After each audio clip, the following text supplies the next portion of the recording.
Welcome back to episode 2 of Less Trauma Bond. Okay, y'all. If you haven't seen the first one, go back and watch episode 1. Episode 1 was pretty much about being broke as a middle class person.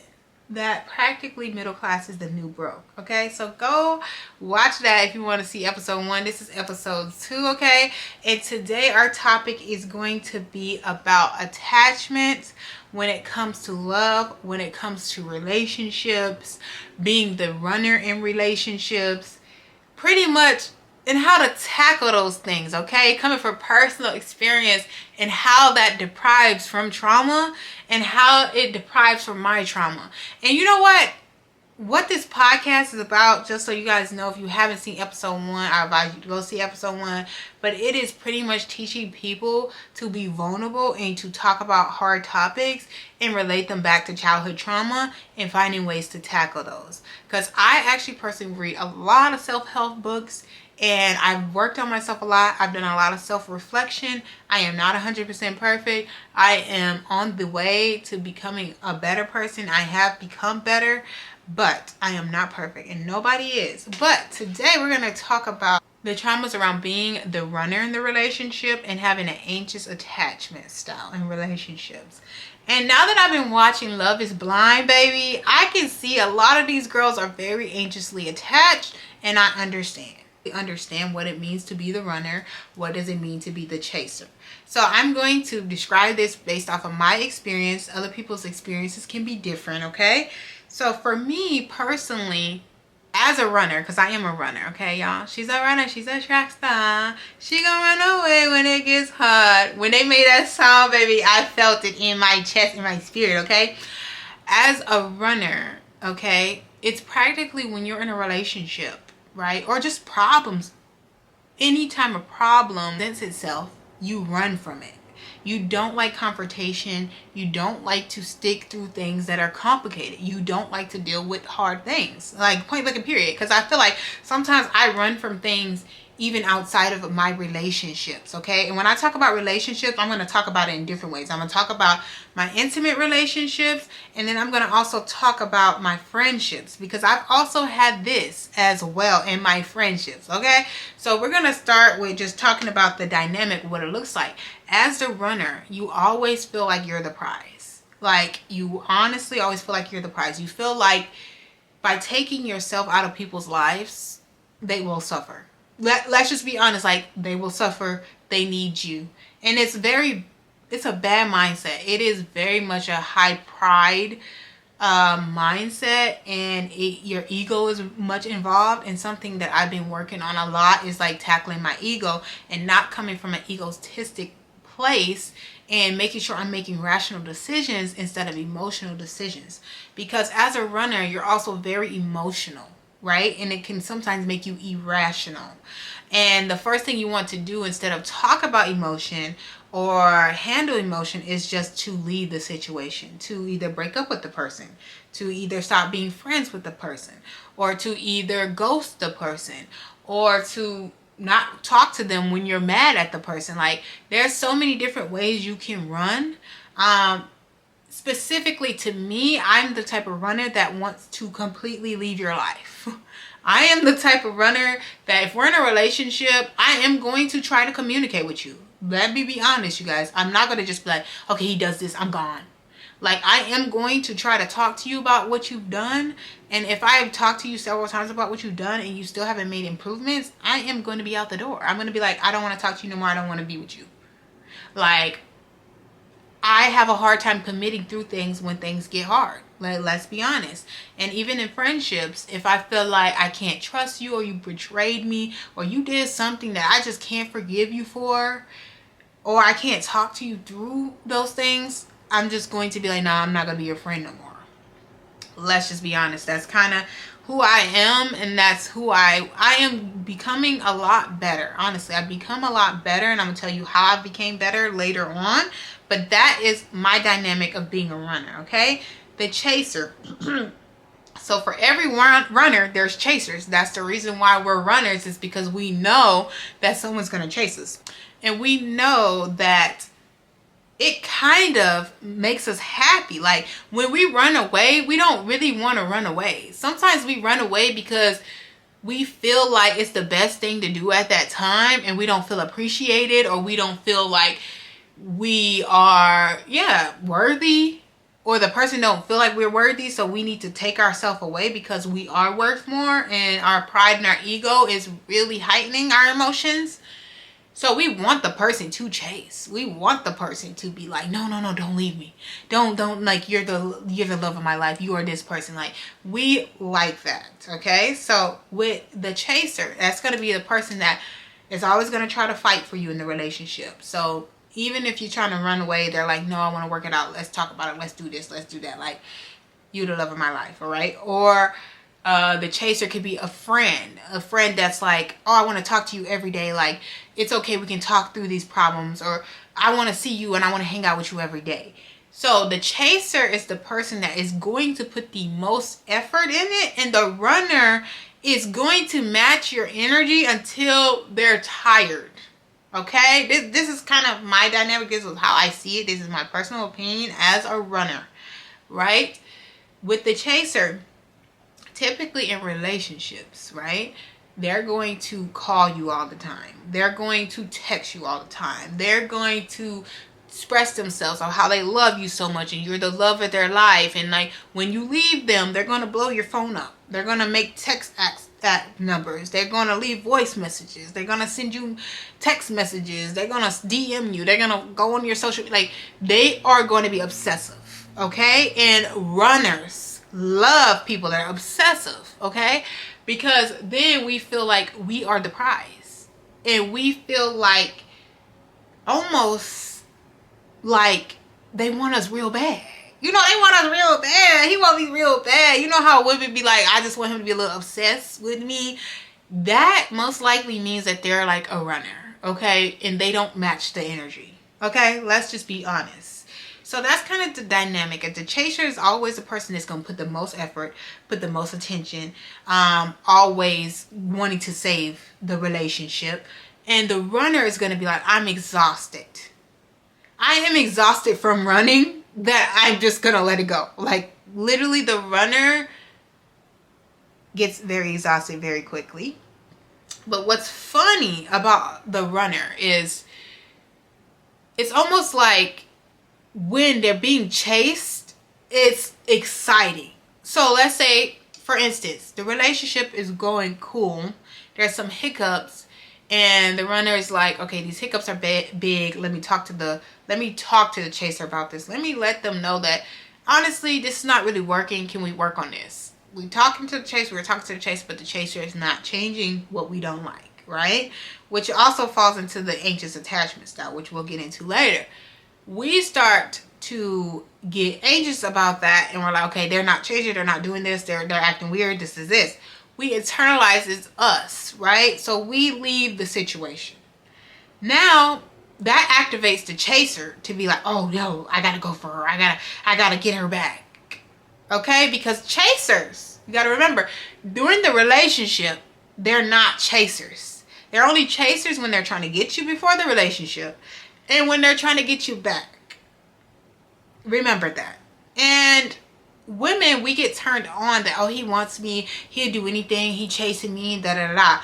Let's think back to anybody that ever chased you, and when they got you, did they really fully put in all the effort that they did in the beginning? Did they really put in all the effort they did to try to get you back? The only times they're putting the effort in is to get you, and to get you back when you leave them, all right? And the runner enjoys when someone chases them because it's like, oh, he really wants me. Like, maybe I should take him back for the 80th time because he really wants me. He really must care. And sometimes it is the fact that he does care. And it's sometimes the fact that he wants to fuel his ego. Just how we fuel our ego to leave, he fuels his ego to chase you because he wants to see that he can get you back. Or he wants to see that he can get you in the first place because you're really out of his league. Most of the time that the guy is a chaser, it's because he knows that he has to work to get you, and you're almost out of his league. And as a runner, you know you're out of his league. So it's very much a toxic situation, y'all. It's very toxic. It's very toxic. I've been in many situations like that. And so let's get into that, okay, y'all? The next thing we're going to talk about is anxious attachment style. So relationships, there's a lot of different attachment styles. There's anxious attachment style. There is secure attachment style, and there's avoidant attachment styles, okay, when it comes to relationships. If you want to learn more about it, just definitely get this book, Attached. I love this book. It's really beat down because I actually read it and I actually did the worksheets in it, and it actually helped me a lot to slow down my thought process of being a runner, to really hone into my anxious attachment style, and when I'm battling avoidant, and also when I'm battling abandonment issues. Okay, so just make sure you read this. So there's 3 different attachment styles. What you learn is anxious attachment style people tend to always attract avoidant attachment style people, which they're the terrible match, because when things get hard, the avoidant person is going to ignore. The avoidant person is not going to reassure you, okay? And as an anxious person, you need to be reassured. You need things to be fixed, and you need it to be done promptly, okay? You know why? Because an anxious attached person is constantly overthinking. All right, if you want to know if you're an anxious attached person, if you're constantly overthinking, like if your guy didn't text you back for 6 hours and you're thinking like, oh my gosh, does he not want to be with me? Oh, am I this terrible person? Oh, this is this, like, oh my gosh, like I just need to leave this person alone. I need to react. Like if you start being crazy like that, baby, you're probably most likely an anxious attachment style, okay? If you instead, someone didn't text you for 6 hours, you instead like, oh, maybe he's busy. He probably at work. Like, let me just say, hey, babe, hope you have a good day at work or something. Then most likely you're secure relationship style. Okay? Also, if y'all hear that noise, that's literally Chanel snoring in the background. Love that.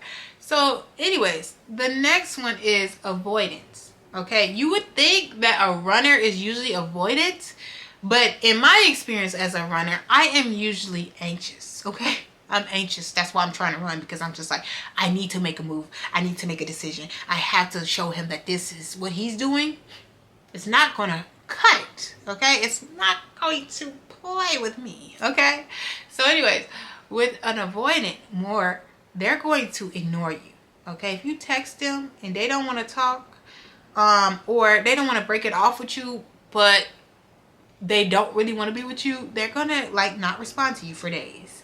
If you have a problem, they're gonna be like, why do we need to talk about this? Or they don't want to talk about problems, or they always find something wrong with every person they date. They just like, oh, well, I didn't really feel connection with her or him, and then I tried to talk to this other person and I just didn't feel a spark with them. And every person they try to build something with, it's not enough, because they don't even want those bonds. They don't want to get too close to people, okay?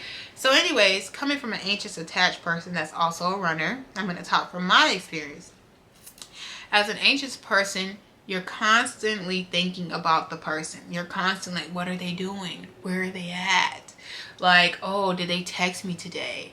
Oh, like, I wonder if he would like this. Like, they literally are on the front text of your freaking brain, okay? They are literally what you think about 24/7. Like, you're not even focused on yourself, you're focused on your person.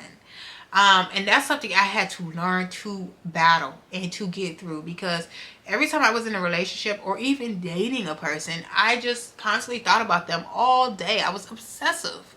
And I was like, oh my gosh, he didn't text me, what's going on? Oh my gosh, he didn't fix this problem. Like, I need to freaking break up with him because I gotta show him who's boss. You know what I mean? Like, I used to be so reactive because I would let my thoughts like overwhelm me, and I would become an overthinker, that I would just text him. Like, I couldn't wait. If I called him and he didn't answer and it was at the point where he really pissed me off, I couldn't even wait to talk to him in person or talk to him on the phone. Like, I had to break up with him through text, and I would be like, you know what, like, this is not gonna work for me. Like, you're really like not even communicating. You're doing this, that, or I cannot be with you. Bye.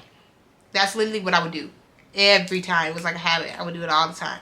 But what's the problem with that is I would always go back because I never made decisions when I was sure. I made decisions when I was anxious. Okay, I would make decisions when I was emotional and irrational.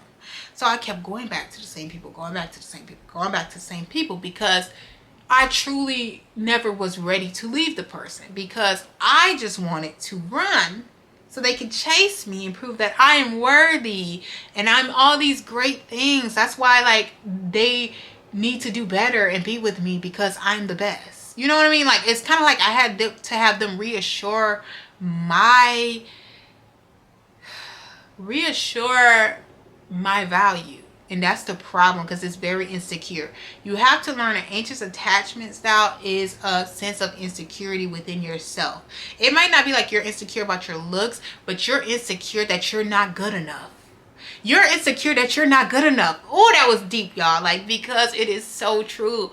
It is so true. And I had to think about, why would I think I'm not good enough? Why would I think I'm not worthy?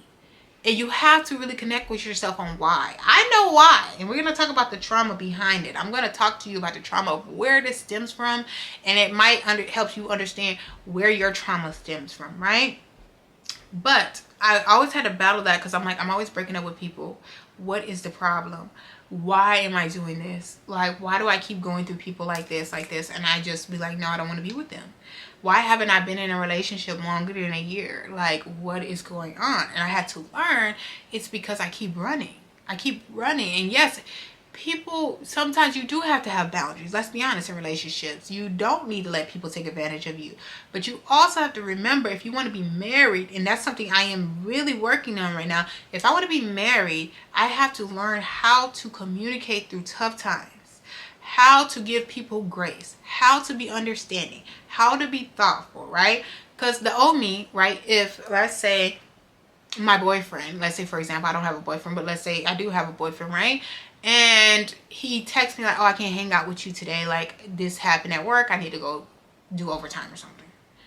I would go berserk. Like, are you serious? Like, you literally said that you're gonna like hang out with me today. Like, I was looking forward to hanging out with you. Like, you need to make time. Like, you need to make time. Like, I would be so like crazy, you know. Now I'm kind of in a sense where I don't give a fuck. Like, I really am in a sense in my life where I am enough for me. Like, I don't care if you don't want to hang out. I actually am happy that you cancel plans. Like, I'm actually happy I can sit in front of my camera right now and record a video. I'm actually happy I can go watch Love is Blind. I'm happy I can go cook a meal or go to Whole Foods. Like, I'm just happy to be in my own space. And I think before I was just so insecure, like, this is my person, this is my life, that it's like, oh, you cancel on me, like this is a broken promise. Like, I also have a pet peeve with broken promises, which we'll get into when it comes to the trauma. So the broken promises and the abandonment issues, that stems from that. Like, it gives you anxiety that this person is just going to leave you or this person is just going to lie to you.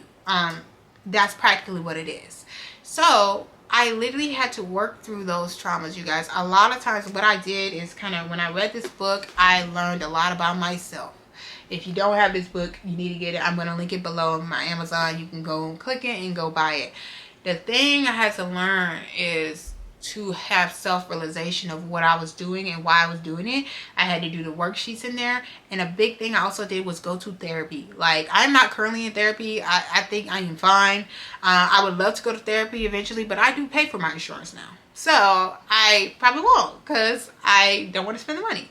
But if I have the influx of money where I feel like, okay, it's worth it, then I would do it. If I could suggest to anybody, I would say do it at least once. And I did it for almost a year. So what I did with therapy is I started to learn how to have difficult conversations. So what I did is, at the time I was dating somebody, right? And we were not officially in a relationship, but we act like we were in a relationship, and we were in a relationship previously. And we spent a lot of time together. Every other day we were together. And we had a lot of difficult conversations. And I learned that I nagged a lot. And I noticed women nag a lot. I'm sorry to say it, but even watching Love is Blind, I was like, she's insecure. She got an anxious attachment style.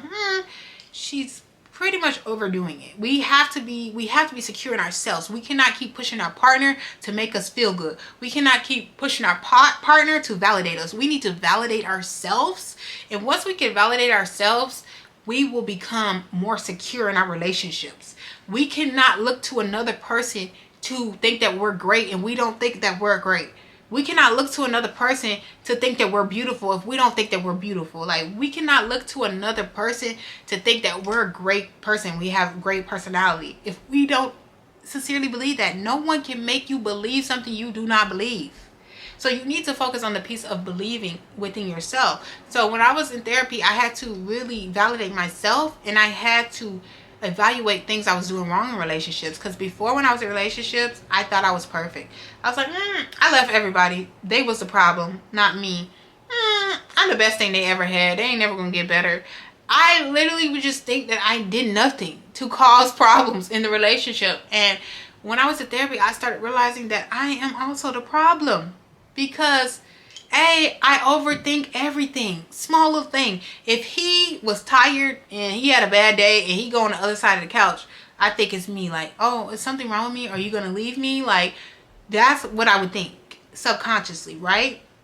Or if he had an attitude, it would make me have an attitude, because it's like, is it me? Like, why is he being this way? You know? And so internalizing things, overthinking things, feeling emotions, because women, we are very emotional, but to put all of our emotions on a partner is not fair. It's not fair. And even seeing it on Love is Blind, I'm like, bro, this is not fair to this partner that they have to take on all your problems. Like, you want them to validate you or make you feel good about yourself when that's your job. So what I started to learn to do is separate myself when I was feeling anxious, when I had emotion, and I started to journal. Every time I would journal how I'm feeling. Like, I feel overwhelmed. I feel like this is the worst person ever. I feel like this is this. I feel like I never want to see him again. Like, I will write down everything I feel, and then sometimes I will go back and read it, and I will laugh at it. That's when you know you're an anxious person. Like, I go back and I was like, that was a bit dramatic. Like, I took it too far. Like, this is crazy. You know, I would go back and be like, damn. Now, if I would have reacted in that moment and like text him the things that I was writing, or talk to him in the way that I was writing, that would be overwhelming to him, because I am not emotionally stable. Okay? I'm not emotionally stable. So I had to check it with myself, like, to become more emotionally stable, how to not react in the moment, how to realize that emotions are temporary. Okay, so that's the biggest thing I did to control my anxiety. Another thing is I stopped being in a relationship where I was texting somebody all day, every day, or I was on the phone with them every day, all day, right? I came from being in a long distance relationship where I would be FaceTiming my man like multiple times in a day, to now I'm dating a guy where I don't probably text him but every other day, and most of the time that's when we see each other. Like, we don't have to go through the whole day of like, oh, so how's your day going, what are you doing, da da da. We gonna just see each other when we see each other. That helped me learn how to detach from men in general. Like, stop holding on to something so small. Like, they're giving you this much and you think it's that much. He's literally doing this and you think it's the whole world. So I had to learn, like, nah, what's making me attach is me depending on him every day to conversate, depending on him to make my day happy, depending on him to make me feel happy. I need to feel happy within myself. What do I like to do? Let me live my life when I'm not with him. You know, let me not have to text him all day, every day. So I started to learn to not text him every day. Not feel bad that he did text. Don't feel bad that he took so long to respond. And I always remind myself, he got a life, I have a life. He got a life, I have a life. You got to have these conversations with yourself like, he has a life. Let him enjoy his life. Let me enjoy my life. Let me go hang out with my friends. Let me go hang out with my family members. Because I also learned that every time I got in a relationship, I would just put a lot of time into my relationship or the person I was dating, and I would never spend time with my friends or my family. And even in my last situation, when I was dating him for 9 months and I learned all these things and I was in therapy and I was journaling and stuff, I did spend a lot of time with him. And that's naturally going to happen with anybody that you're with.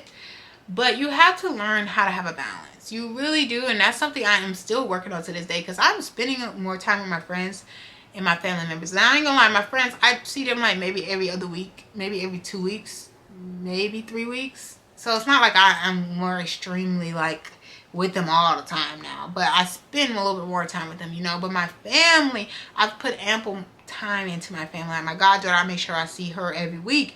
I make sure I pick up my little cousins every other week. I make sure I, spend time to talk to my mom on the phone, or like, so it's like I am being more intentional with my time and not putting all my time into a person.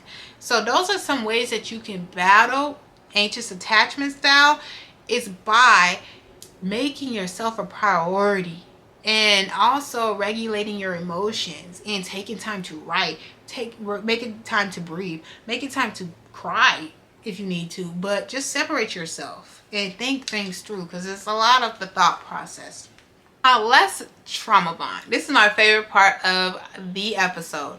Okay, y'all, so I'm gonna tell you guys where this trauma came from, and kind of get your guys' perspective of where your trauma comes from. Put it in the comments if you're an anxious attached person, or if you are secure, or if you are avoidant. I want to know, and like kind of where that stems from in your life. And like I said, I try to be very vulnerable on this podcast because I want to help others, and I think the only way you can help people is by being vulnerable, being honest, and just putting those things out in the world. And when you've already worked through certain things, nobody can hold those things against you. If you already know, you identify what things are going on with you, nobody can tell you anything about you, okay? Because so anyways, y'all, what I will say is where this trauma stems from is a lot of things. So anxious attached people usually have some type of abandonment issues, okay? So for me personally, I did grow up with my father, but my dad lived in New York. So if you watch my first episode, you learned about a little bit about his living situation and stuff like that. But he lived in New York. I lived in Minnesota and North Carolina most of my life. So I would go visit him like in the summer times, unless I didn't want to, right? When I was younger, I would go there all the time, every summer, and then it started being like every other summer, then it started being like, I don't even want to go. So with him, it was a lot of broken promises as a kid. And I now understand, right, that he only did this because he really wanted to be able to do certain things, but he couldn't afford to do them. So like he would promise me like, hey, I'm going to send you money for this, or hey, I'm going to send you this item that you want, or something like that. And then it would just never come. Never being able to depend on my father, and everything he said I couldn't trust. And that's another thing that comes with trust issues, which that could be a whole other podcast, okay? But this episode is about being a runner and having an anxious attachment style in relationships, and just being obsessed with men. That's probably what I'm going to name it, being obsessed, because it's all obsession. All right. So anyways, y'all, when it came to him, he would say he would do something and he would just never do it. And so I would wait around for it, and then it just would never happen. And I just started to develop that feeling of like, when someone tells me they're going to do something, they're probably not going to, or I can't trust people, or people lie, And on top of that, a lot of times he would be consistent with communication. This is another reason why in my relationship, consistency is very important to me, because once you start shifting your behaviors, I start to think like, oh my God, is he going to leave? Is he going to be consistent? Is he going to be like, that activates and triggers that in my head. And that's why one of my biggest pet peeve is telling me you're going to do something you don't do it, which is broken promises, which I'm getting a lot better at it, you guys. I'm learning that give people grace. Things happen in life, like being understandable. Like, this is not my father, this is my husband, whoever I'm going to be with. You know what I mean? This is not my father, this is my man. You have to separate those things. But that's where the trauma comes from, is all the broken promises my dad had for me. And also on top of that, his inconsistent with communication. Like, sometimes he would call me all the time. Then sometimes he wouldn't call me at all at a young age. And then it got to the point where when I got older, he started to call me all the time, because he started to realize that I started to separate myself from him. And that's where the running and chasing behavior comes from, you guys, because he would call me, he would leave me voicemails. I still have voicemails on my phone, you guys. If you don't know, my dad passed away. So I still have voicemails on my phone that I keep, because I now be like, wow, like, this is my father. I love my father. And so I like to listen to them. And I laughed, though, the first time I listened to it, because it's like, hey, Joanna, this is your father. I'm calling you, da-da-da. Hey, Joanna, this is your father. Why are you not answering? And I would let him blow my phone down, and I would not answer. I wouldn't answer him for months. I would ignore him. I would ghost him. Because I started to feel resentment, right? I started to feel resentment. So he had to chase me. He had to chase me. He had to chase me. And then when I felt like I wanted to talk to him, I would answer. So that's where I got this mentality of like a man has to chase me. A man has to fight for me. And I'm the prize. And I am the prize. But he's also a prize too. If he's a good man, he's also a prize as well. So having that mentality that men also deserve love and attention and all that as well. And it's not okay to just do the bare minimum. And it's not okay to always be the runner. So that's kind of where that stems with my father. Is he was very inconsistent with communication. He was inconsistent with the things he would do for me. And so that's why I hate it when a man didn't respond for hours. Or I hate it when a man say, oh, he can't do this anymore. Or, oh, he can't see me the day that he said that he could see me. I would get so irrational because I'm comparing that man to my father. And I had these abandonment issues from my father because I never knew when he was going to leave, when he was going to be there, when is he going to put that effort in, when he's not going to put the effort in. And I just felt like I could never depend on him. And that's why I became hyper independent. So you have to remember, if you're hyper independent, you don't like to ask for help, there is a trauma reason behind it. It is a trauma response. Okay, so that's something you have to also work on. So that is one of the biggest reasons, because I felt abandoned and I felt like he could leave at any point, or I would leave at any point, or I didn't want to be associated with him. Now, the other reason is my mom was in a long-term relationship, probably 20 years, for a very long time. And the person was an alcoholic. The person was alcoholic and we lived together, and that's something it's something hard to talk about. That person is no longer living anymore, but that person, he also had a huge effect on my life because I lived with this person for most of my life, okay? And I had to see him be alcoholic. I had to see him be abusive at times. I had to see a lot of bad things, okay? And so I was always like, if a man treats me wrong, I'm not going to be with him. I had made that commitment to myself so badly that if a man just did something I didn't like, he was gone.